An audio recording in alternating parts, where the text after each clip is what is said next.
So I met Emily in 1996 when I was 11 at a summer camp, and not the kind of summer camp that they make movies about.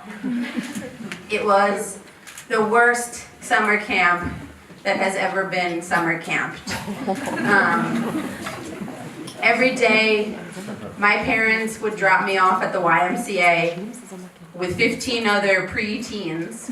And then they would put us in a gigantic van, a 15-passenger van with no air conditioning, and then we would drive for 3 hours to a mall.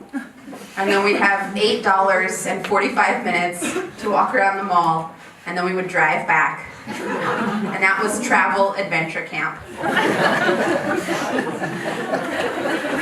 And Emily and I were sitting next to each other in one of these vans, and there were people sitting behind us making fun of me, because that's what you do for fun when you're 11. And someone was saying something awful, and I was just like, "Would you knock it off?" And I slapped Emily in the face on accident. And she turned to me and went, "Is it bleeding?" And I said, no, it is not. And it was bleeding so much. And so we became friends.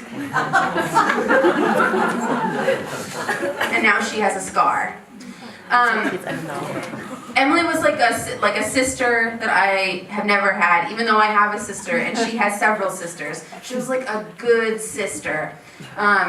And our friendship started out by talking about how terrible our parents were, that they made us go to this awful camp.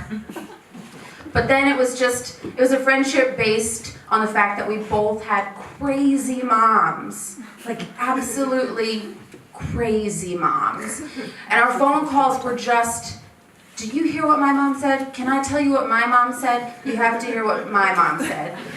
My mom said, like, for years, this was all we talked about.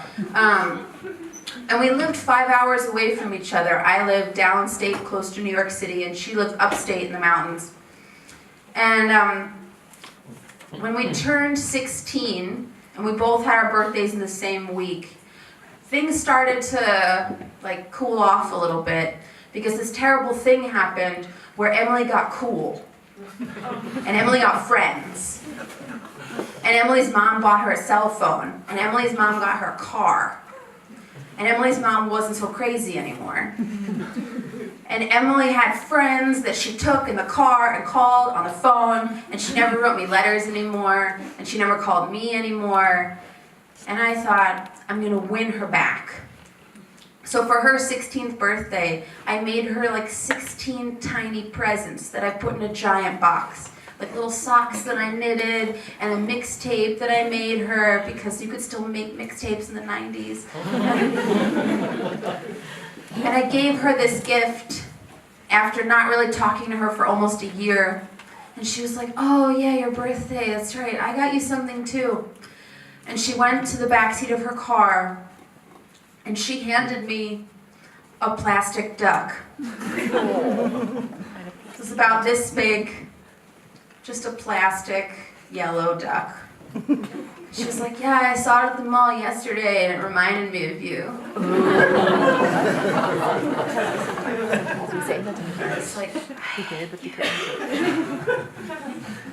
so I froze her out. I've said, "I don't need this relationship anymore. This is not worth it to me.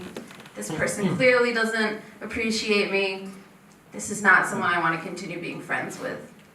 Even though she was my best friend, and to be honest, my only friend.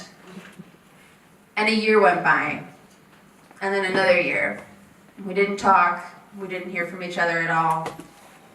And then right before our 18th birthdays, I got a call from her. And I say, what is this about? What do you want?